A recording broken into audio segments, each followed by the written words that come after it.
حضرات کیفیات ذات جو ہیں ان کی ایکسپلینیشن میں کچھ لفظ ایسے استعمال ہوتے کہ جو ہمیں سمجھ نہیں آتے، اور چونکہ سمجھ نہیں آتے اس لیے ہم ان کے بارے میں غلط فہمی میں پڑ جاتے ہیں۔ حضرت جنید نے فرمایا الاحوال کالبروق وانجب کا فحادث النفس، کہ احوال جو ہے خدا کی طرف سے آنے والے احوال یہ بجلی کے کودے کی طرح، بجلی کی لپک کی طرح ہے، اور جو باقی رہ جاتا ہے وہ حدیث نفس، جو مستقل آپ کے اندر موجود ہے وہ حدیث نفس ہے، مگر خیال خیر جو ہے کودے کی طرح، بجلی کی لپک کی طرح آئے گا۔ بعد میں حضرت شیخ شہاب الدین سہروردی نے قرآن حکیم کے مطالعے کے وقت، یہ آپ کے لیے ایک بڑی تعلیم کی بات ہے کہ قرآن حکیم کے مطالعے کے وقت کیفیات کی وضاحت کرتے ہوئے فرمایا کہ الاحوال کالبروق، کہ جب ہم قرآن پڑھ رہے ہوتے تو کوئی خیال خیر اس طرح آتا ہے جیسے بجلی کے لپکا، بجلی کا کوندا، اگر ہم آگاہ نہ ہوں تو ہمارے ہاتھ سے چلا جاتا اور ہم دوبارہ اسی پیٹرن آف تھاٹ پہ تلاوت کر کے فارغ ہو جاتے۔ اگر ہم تھوڑے سے کوشش ہو جائیں، تھوڑے سے آگاہ رہیں اور خیال خیر کی گرفت کے قابل ہو جائیں، وہ جو بجلی کے لپک کی طرح ایک خیال خیر آتا ہے، اگر ہم اسے ڈھونڈنے کے ہمارے انسٹرومنٹ آف مائنڈ اس قابل ہو جائیں کہ اسے کیپچر کر لیں، تو آپ ایک کے بعد دو کے 10 اور اس کے بعد اس حال تک آپ پہنچ جاتے ہیں کہ یہ تجلیات برقی دائمی ہو جاتے ہیں۔ پھر آپ کے سینے پہ الہام اترنا شروع ہو جاتے ہیں، اللہ کے معانی اترنے شروع ہو جاتے ہیں، پھر آپ قرآن عمومی لوگوں کی طرح نہیں پڑھتے، پھر یہ بروق جو ہیں، یہ لپک جو ہے بجلی کی آپ کے دل کا حصہ بن جاتی ہے اور حدیث نفس کا اختتام ہو جاتا ہے۔ ایک بزرگ نے ایک چھوٹی سی وضاحت فرمائی کہ من صفا الحب فہو صاف، جس نے محبت کی وہ صاف ہے، جس نے محبت کی وہ صاف ہے۔ ومن صفا الحبیب فہو صوفی، اور جو دوست میں غرق ہو گیا وہ صوفی۔ جس نے صفا سے محبت کی، جس نے اصول سے محبت کی، جس نے خیال سے محبت کی، وہ صاف، وہ نیک آدمی، صاف ستھرا آدمی، مگر جو خدا کی محبت میں غرق ہو گیا وہ صوفی ہے۔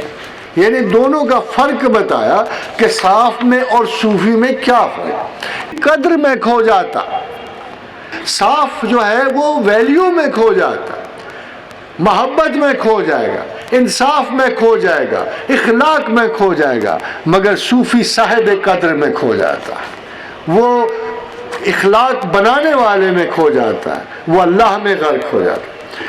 حضرت علی بن پندار سیرفی نشاپور کے ولی ہیں، فرمایا التصوف اسکات الرؤیات، التصوف اسکات الرؤیا للحق ظاہرا و باطنا۔ تصوف یہ ہے کہ صوفی ظاہر و باطن میں حق کی خاطر خود کو نہ دیکھے۔ تصوف یہ ہے کہ حق کی خاطر اپنے آپ کو نہ دیکھے، اس لیے کہ نفس کی سب سے بڑی کمزوری ہمدردی ہے۔ سیلف جو ہے ہماری اپنی ذات کے ساتھ ہمدردی ہمارا سب سے بڑا نقص۔ کوئی شخص خدا کو نہیں پا سکتا جس کی ہمدردیاں اس کی اپنی ذات کے ساتھ ہوں، جو اپنے سے انس رکھے، اپنے کو مظلوم سمجھے، اپنے کو مجبور کہے، جس کو قدر کی ہر تیر کی چبھن محسوس ہو، وہ اللہ کا بندہ نہیں ہو سکتا۔ قبولیت صرف اور صرف اللہ کی ہے۔ زندگی کے تواتر سے گزرتے ہوئے وہ شخص جو ہے اگر صبر کے مقام نہیں ہے، جیسے حضرت بشر حافظ رحمۃ اللہ علیہ فرماتے ہیں کہ افضل المقامات اعتقاد الصبر علی الفقر، کہ سب سے بڑا مقام فقر میں، فقیری میں، تصوف میں یہ ہے کہ فقر پہ صبر کرنا ٹھہراؤ، اور صبر بغیر علم کے نہیں ہے۔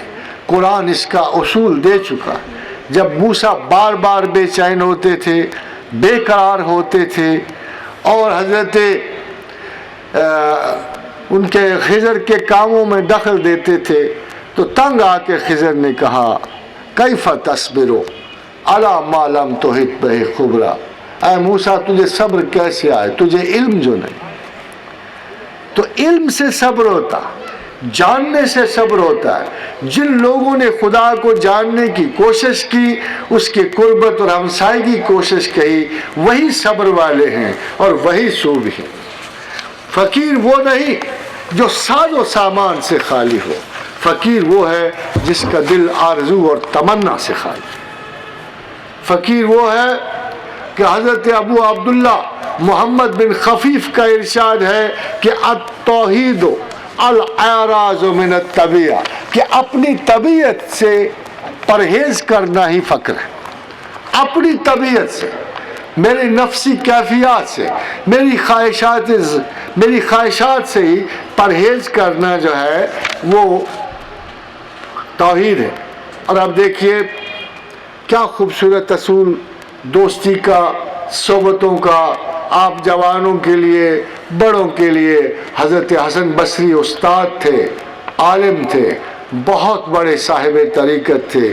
فرمایا الصحبۃ الاشرار تورث سوء الظن بالاخیار، کہ بدوں کی صحبت، ذرا غور کیجیے گا، یہ اصول دوستی ہے کہ بدوں کی صحبت نیکوں سے بدگمانی پیدا کرتی۔ اگر آپ بدوں کی صحبت کے قائل ہو گئے تو پھر آپ نیکوں سے بدگمانی کریں گے،